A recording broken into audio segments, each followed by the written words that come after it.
জয় গৌর, জয় নিতাই। আজ 4ই বৈশাখ 1433 ও ইংরেজি 18ই এপ্রিল 2026 শনিবার। আজ আমি শ্রী চৈতন্য চরিতামৃত পাঠ করছি। আজ আমি পাঠ করছি শ্রী চৈতন্য চরিতামৃতের মধ্যলীলা প্রথম খণ্ড, চতুর্দশ পরিচ্ছেদ, হেরা পঞ্চমী যাত্রার শ্লোক 1 থেকে 8। চতুর্দশ পরিচ্ছেদ, হেরা পঞ্চমী যাত্রা। হরে কৃষ্ণ কৃষ্ণ কৃষ্ণ হরে হরে, হরে রাম রাম রাম হরে হরে। এই হেরা পঞ্চমী যাত্রার শুরুতেই এখানে কিছু বক্তব্য রয়েছে। শুরুতেই আমি সেটি আগে পাঠ করে তারপর শ্লোক থেকে পাঠ করব। মহারাজ প্রতাপরুদ্র বৈষ্ণব বেশ ধারণ করে একাকী উদ্যানে প্রবেশ করে শ্রীমদ্ ভাগবতের শ্লোক পাঠ করতে করতে শ্রী চৈতন্য মহাপ্রভুর পাদ সম্বাহন করতে লাগলেন। প্রেমাবেশে প্রভু তাকে আলিঙ্গন দান করে কৃপা করলেন। ভক্তদের সঙ্গে মহাপ্রভু বলগণ্ডী ভোগের প্রসাদ সেবন করলেন। তারপর রথ না চলায় রাজা অনেক মত্ত হস্তি লাগিয়েও রথ চালাতে না পারায় মহাপ্রভু স্বয়ং মাথা দিয়ে রথ ঠেলে চালালেন। ভক্তরা সেই সময় রথের দড়ি টানতে লাগলেন। গুন্ডিচার কাছে আইটোটায় মহাপ্রভুর বিশ্রাম স্থান করা হলো। শ্রী জগন্নাথদেব সুন্দরাচলে বসলে মহাপ্রভুর বৃন্দাবন লীলা স্ফূর্তি হলো। ইন্দ্রদুম্ন সরোবরে তার অন্তরঙ্গ পার্শ্বদের নিয়ে মহাপ্রভু জলক্রীড়া করেছিলেন। নবরাত্র যাত্রায় মহাপ্রভুর জগন্নাথ বল্লভে অবস্থিতি এবং পঞ্চমী দিবসে হেরা পঞ্চমী লীলা দর্শনে শ্রীরূপ দামোদরের সঙ্গে লক্ষ্মী ও গোপীদের স্বভাব নিয়ে অনেক কথোপকথন হয়েছিল। শ্রীমতী রাধারানীর ভাবের সর্বোৎকর্ষতা শ্রীরূপ দামোদরের মুখ থেকে শুনে মহাপ্রভু পরমানন্দ লাভ করেছিলেন। শ্রী জগন্নাথদেবের রথযাত্রার সময় শ্রী চৈতন্য মহাপ্রভু কুলীন গ্রামবাসী রামানন্দ বসু ও সত্যরাজ খাঁকে প্রতি বছর শ্রী জগন্নাথদেবের পট্টডোরি আনবার জন্য আদেশ দিয়েছিলেন। শ্লোক 1।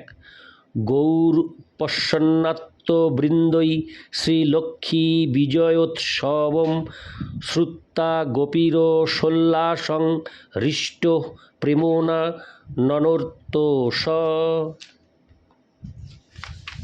অনুবাদ। তার ভক্তদের সঙ্গে লক্ষ্মীদেবীর বিজয় উৎসব দর্শন করে এবং ব্রজ গোপিকাদের রসোল্লাস শ্রবণ করে হৃষ্টচিত্তে শ্রী গৌরচন্দ্র নৃত্য করেছিলেন। ইতি শ্লোক 1। শ্লোক 2। জয় জয় গৌরচন্দ্র শ্রীকৃষ্ণ চৈতন্য, জয় জয় নিত্যানন্দ জয়াদ্বৈত ধন্য। শ্লোকার্থ। গৌরচন্দ্র শ্রীকৃষ্ণ চৈতন্য মহাপ্রভু জয়যুক্ত হউন, শ্রী নিত্যানন্দ প্রভু জয়যুক্ত হউন, ধন্য শ্রী অদ্বৈত প্রভু জয়যুক্ত হউন। ইতি শ্লোক 2। শ্লোক 3। জয় জয় শ্রীবাসাদি গৌরভক্তগণ, জয় শ্রোতাগণ যার গৌর প্রাণধন। শ্লোকার্থ। শ্রীবাস ঠাকুর প্রমুখ শ্রী চৈতন্য মহাপ্রভুর ভক্তরা জয়যুক্ত হন। শ্রী চৈতন্য মহাপ্রভুর যাদের প্রাণধন সেই শ্রোতাগণ জয়যুক্ত হন। ইতি শ্লোক 3। শ্লোক 4। এই মত প্রভু আছেন প্রেমের আবেশে, হেনকালে প্রতাপ রুদ্র করিল প্রবেশে। শ্লোকার্থ। শ্রী চৈতন্য মহাপ্রভু যখন প্রেমাবিষ্ট হয়ে উদ্যানে বিশ্রাম করছিলেন তখন মহারাজ প্রতাপরুদ্র সেখানে প্রবেশ করলেন। হরে কৃষ্ণ। শ্লোক 5। সার্বভৌম উপদেশ ছাড়ি রাজ বেশ, একলা বৈষ্ণব বেশে করিল প্রবেশ। শ্লোকার্থ। সার্বভৌম ভট্টাচার্যের নির্দেশ অনুসারে রাজবেশ পরিত্যাগ করে বৈষ্ণব বেশ ধারণ করে তিনি একা উদ্যানে প্রবেশ করলেন। তাৎপর্য।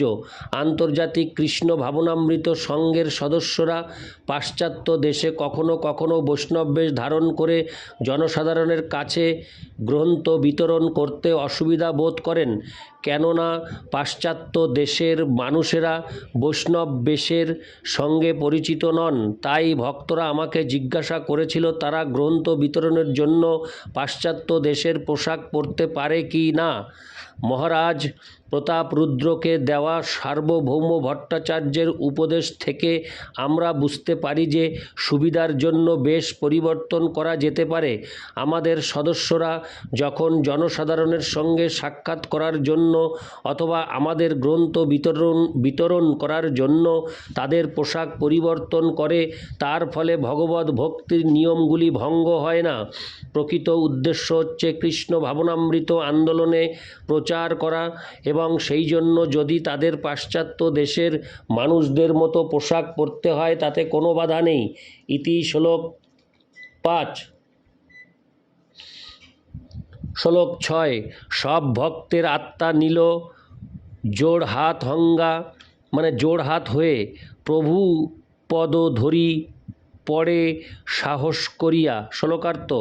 অত্যন্ত বিনীতভাবে হাত জোড় করে মহারাজ প্রতাপরুদ্র সমস্ত ভক্তদের অনুমতি নিলেন। তারপর সাহস করে শ্রী চৈতন্য মহাপ্রভুর শ্রী পাদপদ্ম স্পর্শ করলেন। ইতি শ্লোক 6। শ্লোক 7। আখি মুদি প্রভু প্রেমে ভূমিতে শয়ান, নৃপতি নৈপুণ্যে করে পাদ সম্বাহন। শ্লোকার্থ। শ্রী চৈতন্য মহাপ্রভু প্রেমাবিষ্ট হয়ে চোখ বন্ধ করে যখন মাটিতে শুয়েছিলেন, তখন মহারাজ প্রতাপরুদ্র তার পাদ সম্বাহন করতে শুরু করলেন। ইতি শ্লোক 7। শ্লোক 8।